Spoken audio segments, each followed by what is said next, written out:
Hello everyone, welcome to today's class. You are watching physics class, grade 11. Today, first I am going to discuss about degrees and radians. Introduction to degrees and radians. You all know that degree, which is used to measure an angle. Am I right? The measuring angle, we can use several units, but the common units are degree as well as radians. Okay, most common units to measure the angles are degrees and radians. So let us discuss detail about this. So actually the radians are used in measuring area, volume, circumference of the circles, surface area of the spheres and all in angles. Similarly, degrees is the unit to determine the size of an angle. Let me explain what is radian. So consider the circle.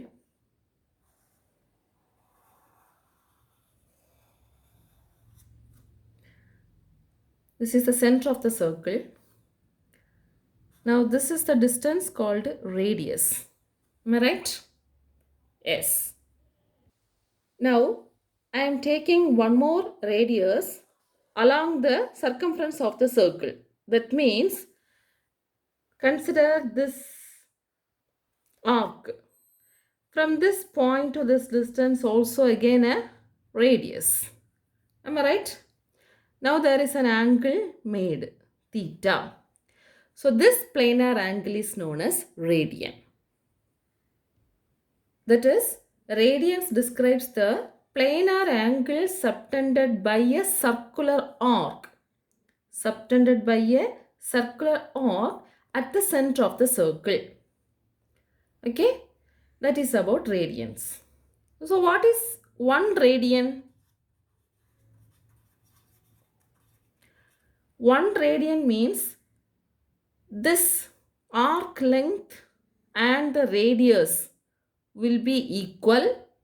The planar angle is 1 radian. That means if this is equal to the radius, this arc length is equal to the radius, that angle is called 1 radian. 1 radian is the angle subtended at the center of the circle by an arc that is equal in length to the radius of the circle. In simple words, I can say 1 radian is equal to the length of the arc divided by the radius of the arc. Length of the arc divided by the radius of the arc. This is the definition of radian. If it is 1 radian means the length of the arc as well as the radius of the arc is same. So we will be getting 1 radian. So theta is equal to 1 radian. Are you able to understand? So listen, the radian definition is given in your book. That is, radian describes the planar angle subtended by a circular arc at the center of the circle. It is defined as the length of the arc divided by the radius of the arc. So 1 radian is the angle subtended at the center of the circle by an arc that is equal in length to the radius of the circle. Clear? So this is about radians. Now let us discuss the relation between degree and radians. Degree is also angle. The radian is also used to measure the angle. So now discuss the relation between these two. So when you do the calculations, if you put 1 radian, we will get 57.295 degree. So how they will be calculated? Suppose when we are considering the half of the circle, the angle covered is equal to 180 degree. Am I right? For half of the circle, angle covered is equal to 180 degree. That is, in terms of radian, this we can equate to pi. So we know that pi is equal to 3.14. Isn't it? So for half of the circle, suppose this is 1 radian and this is 2 radian and this is 3 radian, such a way this is 3.14 radian.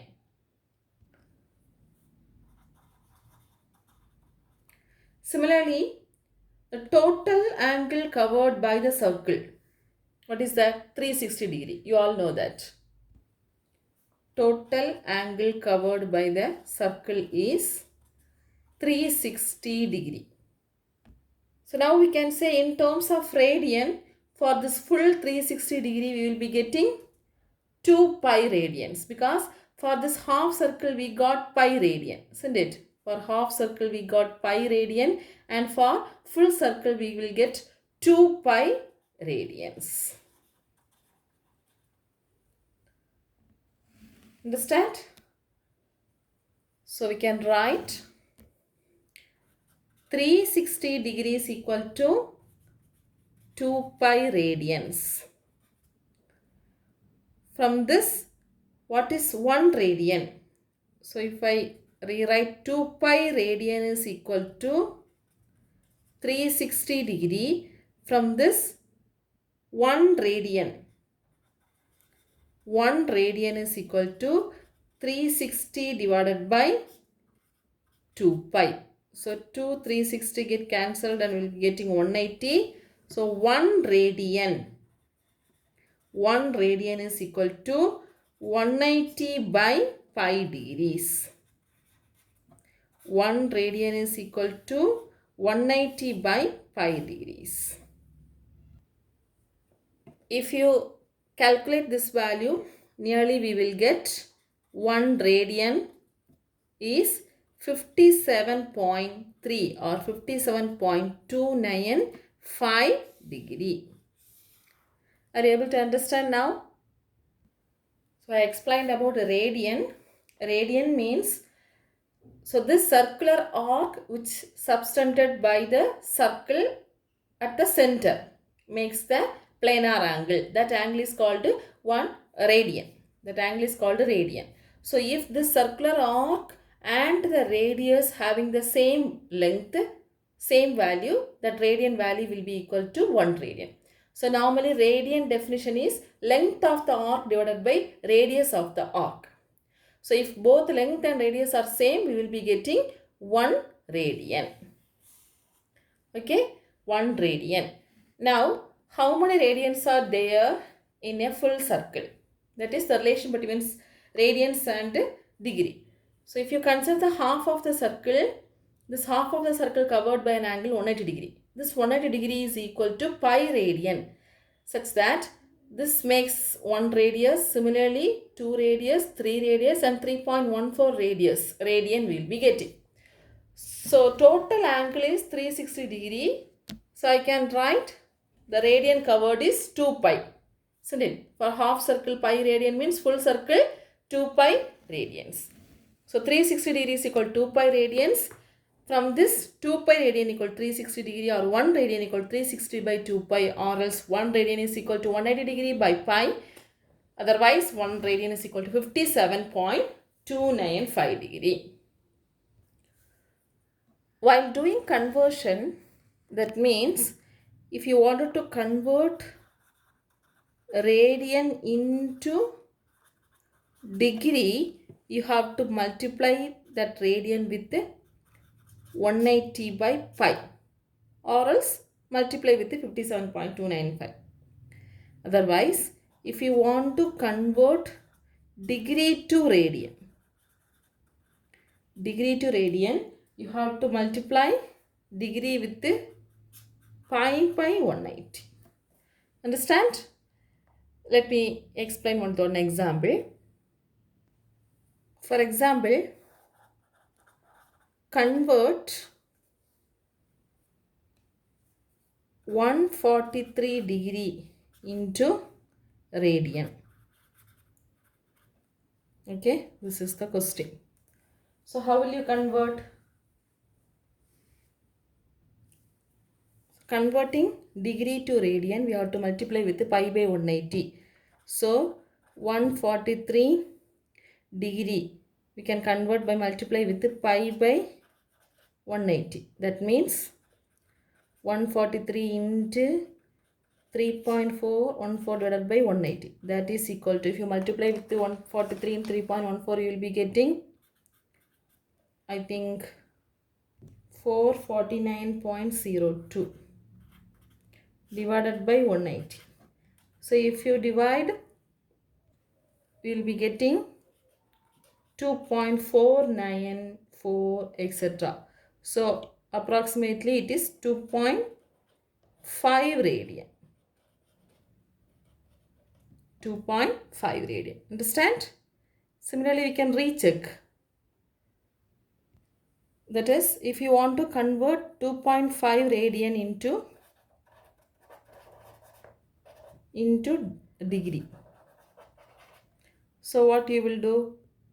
Radian to degree means we have to convert, we have to multiply with 180 by pi, isn't it? So 2.5 into 180 divided by pi. Otherwise, we have to multiply 2.5 with 57.295. So when you do this calculation, you will be getting 143 degree. Clear? So this is the way you can convert radian to degree and degree to radian. I think you have understood about this degrees and radians. So try to solve the other examples. The next topic is angular displacement. The displacement produced in an angle is called angular displacement. Simply we can speak. Okay. So what is angular displacement? Consider the particle revolving in a circle. Okay. So this is the circle. The particle is revolving around this with the center O, and its radius we can consider as R. Initially, the particle position may be here. Let the position be A. So at time t equal to 0, the particle position may be here. Now it's move in this path. Suppose after the time t, the particle position may be here. The position B. So this is also the radius. Am I right? S. So from this to this, the particles moves with a particular velocity called V. Now what is here angular displacement? The angle described by the particle. The angle described by the particle about an axis of rotation. So for this circular orbit, this is an axis of rotation. So about this axis of rotation, this particle described, that is the angle described by the particle in a given time, is called angular displacement. So theta is called angular displacement. Okay. So the angle described by the particle about an axis of rotation in a given time is called angular displacement. That means the angle AOB is equal to theta. This is called angular displacement. Now, what is the unit of angular displacement? The unit of angular displacement is radian. Okay? Radian. So the angular displacement theta in radian. How can we relate? Theta is equal to S by R. Where S is the displacement. This arc length. Yes. Okay. So theta is equal to S by R, or else we can write S is equal to R into theta. Clear? So this is about angular displacement. So angular displacement, the angle described by the particle about an axis of rotation in a given time is called angular displacement. Its unit is radian. The formula we can write theta equal to S by R or S equal to R into theta. The next one is angular velocity. Angular velocity. So what is linear velocity? Rate of change of displacement is called velocity, isn't it? Similarly here, Angular velocity means the rate of change of angular displacement is called angular velocity. Understand? Rate of change of angular displacement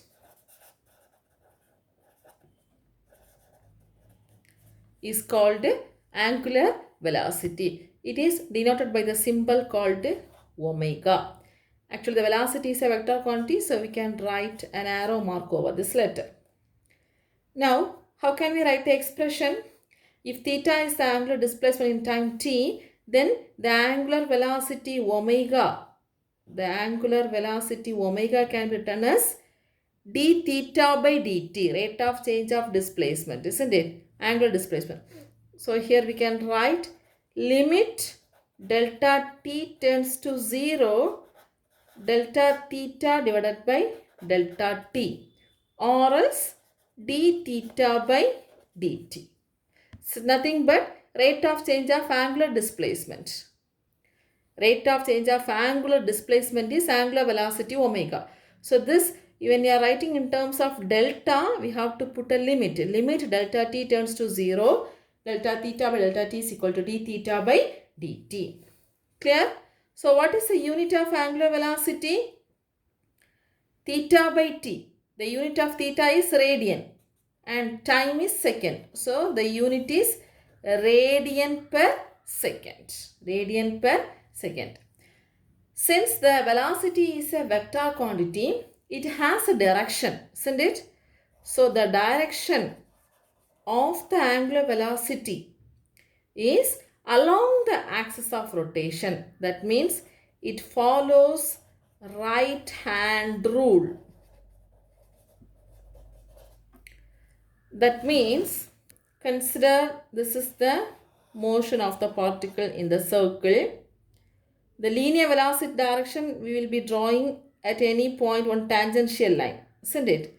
So if this is a radius r, the axis of rotation is this direction. I said no. This is the axis of the rotation. So I cannot draw in the 3 dimensions. I am drawing in this direction. So omega also points along the axis of rotation, which is perpendicular to this plane. That is known as right hand rule. Okay. So this is right hand. This is the particle motion. This is the axis of rotation. The particle is moving in this circular path and this shows the axis of rotation. So the direction of angular velocity is in the axis of rotation, along the axis of rotation. This rule only we can call it as right hand rule. Okay, so this is about angular velocity. The next one, angular acceleration. What is acceleration? Rate of change of velocity is acceleration. So here also angular acceleration means rate of change of angular velocity. Rate of change of angular velocity. This is denoted by the symbol called alpha. Okay, alpha is a angular acceleration. This is also a vector quantity. This we can write as d omega by dt. D omega by dt, rate of change of angular velocity. Clear? So what is its unit? Obviously radian second raised to minus 1 per second. So radian second raised to minus 2. That is a unit of angular acceleration. But the direction of this angular acceleration need not be same as the direction of angular velocity. Okay, that you have to keep in mind. So you have clear about angular displacement, angular velocity and angular acceleration. Am I right? The next one, tangential acceleration. Tangential acceleration. Here we are going to find out the relation between linear acceleration and angular acceleration, as well as linear velocity and angular velocity. Okay. So tangential acceleration.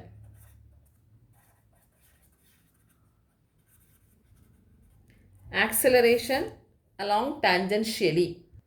So consider an object moving in a circle of radius r.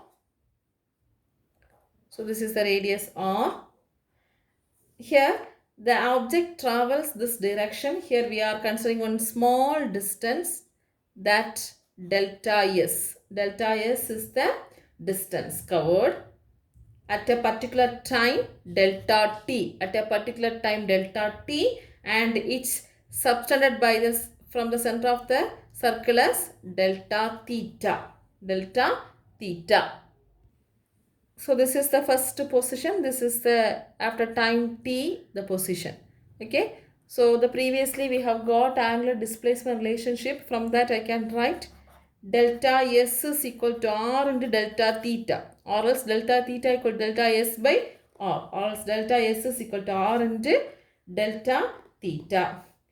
If you divide both the sides by delta t, we will be getting delta s by delta t is equal to r into delta t by delta t. Am I right? This we can change it into ds by dt is equal to r into d theta by dt. For that we are in the limit of delta t turns to 0. Limit delta t turns to 0 when you apply to this equation, this delta becomes d. When you put limit to this delta, the delta changed into d. So the above equation becomes ds by dt is equal to r into d theta by dt. Clear? So we know that d theta by dt is nothing but angular velocity omega. So r into omega. ds by dt is nothing but velocity, isn't it? ds by dt is known as linear speed v, and d theta by dt is known as angular speed or angular velocity omega. So this linear speed and the angular speed are directly proportional here. So we can say linear speed is tangential to the circle and omega is angular speed. So this equation gives a relation between linear speed and the angular speed. Clear? The direction of linear velocity is tangential to the circle, but the direction of angular velocity is along the axis of rotation. Are you able to understand? So this we are writing in terms of a circular motion, isn't it? For circular motion. So more generally, we can write this equation as, that is the vector form as v vector is equal to omega vector cross r vector, because omega and v are perpendicular to each other, so we can use this cross product. V vector is equal to omega vector cross r vector, because omega and r are perpendicular to each other. Omega and r are perpendicular to each other, so we can use the cross product. Now differentiate this equation. Differentiation already we have come across the beginning of the second chapter. Differentiate this equation with respect to time. We can write dv by dt, velocity with respect to time, is equal to, here r is constant, so we can consider r into d omega by dt. Okay, this is actually uv method. So u into dv by dt plus v into du by dt. Here r is a constant, means this term will be 0, isn't it? Actually you will be getting omega into dr by dt plus r into d omega by dt. This is the format. But differentiation of this radius is equal to 0, because radius is constant. So the second term alone we will be getting. Okay, this is the format. So we can write dv by dt is equal to r into d omega by dt. What is d omega by dt? Rate of change of angular velocity is angular acceleration alpha. So r into alpha. What is dv by dt? Rate of change of linear velocity is known as linear acceleration. Am I right? Or we can say tangential acceleration. A. AT. AT represents tangential acceleration. So AT is equal to R alpha. So this is the relation between tangential acceleration and the angular acceleration. Tangential acceleration and the angular acceleration. Understand? So when you mention the direction, suppose this is the motion and this is the radius r. So the particle is in this position. If you draw this as a velocity direction, so the acceleration direction is also along the tangential direction. Okay, tangential acceleration is in the direction of velocity. Clear? So velocity and acceleration are at tangentially. That means tangential acceleration is in the direction of velocity. Alright friends, today we have discussed about degrees and radians. How to convert radian to degree and degree to radian. Do that problems. Then we have discussed about angular displacement, angular velocity, angular acceleration.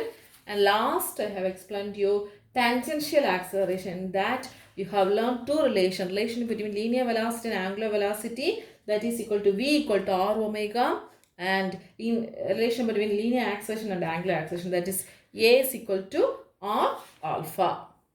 So these questions and all they can ask for short answers. Okay. Study well, students. Thank you.